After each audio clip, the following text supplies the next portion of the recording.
ಥೈಲ್ಯಾಂಡ್ನಲ್ಲಿರುವ ಭವ್ಯವಾದ king Kong ಎಂಬ ನೀರಿನ ಎಮ್ಮೆ ವಿಶ್ವದ ಅತಿ ಎತ್ತರದ ಜೀವಂತ ನೀರಿನ ಎಮ್ಮೆ ಎಂಬ ದಾಖಲೆಯನ್ನು ಬರೆದಿದೆ. ಈ ಎಮ್ಮೆಯ ಎತ್ತರ, ಅದೇನು ತಿನ್ನುತ್ತದೆ, ಎಷ್ಟು ತಿನ್ನುತ್ತೆ ಎಂಬುದರ ಕುರಿತು ನೋಡುತ್ತಾ ಹೋಗೋಣ.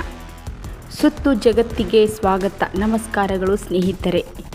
ಕಿಂಗ್ ಕಾಂಗ್ ಎಂಬ ಎಮ್ಮೆ ಬರೋಬ್ಬರಿ 185 ಸೆಂಟಿಮೀಟರ್ ಅಂದರೆ 6 ಅಡಿ 8 ಇಂಚು ಅಳತೆ ಹೊಂದಿರುವ ಕಿಂಗ್ ಕಾಂಗ್ ಸರಾಸರಿ ನೀರಿನ ಎಮ್ಮೆಗಿಂತ 50 ಸೆಂಟಿಮೀಟರ್ ಎತ್ತರವಾಗಿದೆ. ಇದು ನಿಜವಾದ ದೈತ್ಯನನ್ನಾಗಿ ಮಾಡುತ್ತದೆ. ಎಮ್ಮೆಗಳಲ್ಲಿ ದೈತ್ಯವಾದ ಎಮ್ಮೆ ಕಿಂಗ್ ಕಾಂಗ್ ಎನ್ನುವ ದಾಖಲೆ ಕೂಡ ಇದು ಬರೆದಿದೆ.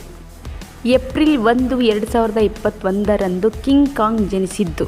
ಅಂದೇ ಈ ಎಮ್ಮೆಯ ಅಸಾಧಾರಣ ಎತ್ತರವನ್ನು ಗಮನಿಸಿದ ಫಾರ್ಮ್ ಮಾಲೀಕ ಸುಚಾಟ್ ಬುಂಚ್ರೋಯೆನ್ ಜನಪ್ರಿಯ ಸಿನಿಮಾವಾದ ಕಿಂಗ್ ಕಾಂಗ್ ಹೆಸರನ್ನೇ ಈ ದೈತ್ಯ ಎಮ್ಮೆಗೆ ಇಟ್ಟಿದ್ದರು.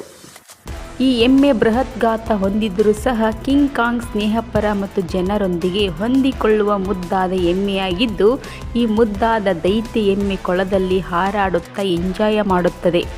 ಬಾಳೆಹಣ್ಣುಗಳನ್ನು ಇಷ್ಟಪಟ್ಟು ತಿನ್ನುತ್ತದೆ. ಅಷ್ಟೇ ಅಲ್ಲ, ತನ್ನ ಕೇರ್ ಟೇಕರ್ ಜೊತೆ ಮಜವಾಗಿ ಆಟವಾಡುತ್ತದೆ ಈ ಕಿಂಗ್ ಕಾಂಗ್ ಎಮ್ಮೆ. ಕಿಂಗ್ ಕಾಂಗ್ ಥೈಲ್ಯಾಂಡ್ನ ನಿನಾಲಿ ಫಾರ್ಮಲ್ಲಿ ಜನಿಸಿತ್ತು. ಅಲ್ಲಿ ಕಿಂಗ್ ಕಾಂಗ್ ತನ್ನ ಪೋಷಕರು, ಇತರ ನೀರಿನ ಎಮ್ಮೆಗಳು ಮತ್ತು ಕುದುರೆಗಳೊಂದಿಗೆ ವಾಸಿಸುತ್ತದೆ.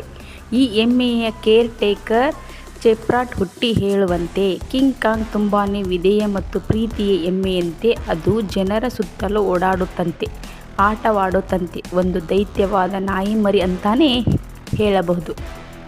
ಕಿಂಗ್ ಕಾಂಗ್ನ ದೈನಂದಿನ ದಿನಚರಿ ಬಗ್ಗೆ ಹೇಳೋದಾದರೆ, ಬೆಳಗ್ಗೆ 6 ಗಂಟೆಗೆ ಕೊಳದಲ್ಲಿ ಆಟದ ಸಮಯದೊಂದಿಗೆ ದಿನ ಆರಂಭವಾಗುತ್ತದೆ. ನಂತರ ಸ್ನಾನ, ಊಟ ಮತ್ತು ರಾತ್ರಿ ಮಲಗುವ ಮೊದಲು ವಿಶ್ರಾಂತಿ. ಕಿಂಗ್ ಕಾಂಗ್ ದಿನಕ್ಕೆ ಸುಮಾರು 35 kg ಆಹಾರವನ್ನು ತಿನ್ನುತ್ತೆ. ಹುಲ್ಲು, ಜೋಳ ಮತ್ತು ಬಾಳೆಹಣ್ಣುಗಳನ್ನು ಹೊಟ್ಟೆ ತುಂಬುವಂತೆ ತಿನ್ನುವ ದೊಡ್ಡ ಹೊಟ್ಟೆಯ ಪ್ರಾಣಿ ಇದು. ಕಿಂಗ್ ಕಾಂಗ್ ವಿಶ್ವ ದಾಖಲೆ ಮಾಡಿರುವ ಮೊದಲ ನೀರಿನ ಎಮ್ಮೆ ಎಂದು ಅದರ ಕೇರ್ ಟೇಕರ್ ಸಂತಸದಿಂದ ಹೇಳುತ್ತಾರೆ. ಇದು ತಮಗೊಂದು ಹೆಮ್ಮೆಯ ಕ್ಷಣ. ಈ ಎಮ್ಮೆ ತನ್ನ ಬೃಹತ್ ಗಾತ್ರ, ಪ್ರೀತಿಯ ವ್ಯಕ್ತಿತ್ವ ಮತ್ತು ವಿಶ್ವ ದಾಖಲೆಗಳೊಂದಿಗೆ ವಿಭಿನ್ನವಾಗಿ ನಿಲ್ಲುತ್ತೆ. ಕಿಂಗ್ ಕಾಂಗ್ ಭೇಟಿ ನೀಡಲು ಬರುವ ಎಲ್ಲರೂ ಸಹ ಅದನ್ನು ತುಂಬಾ ಪ್ರೀತಿಸುತ್ತಾರೆ ಎನ್ನುತ್ತಾರೆ ಕೇರ್ ಟೇಕರ್.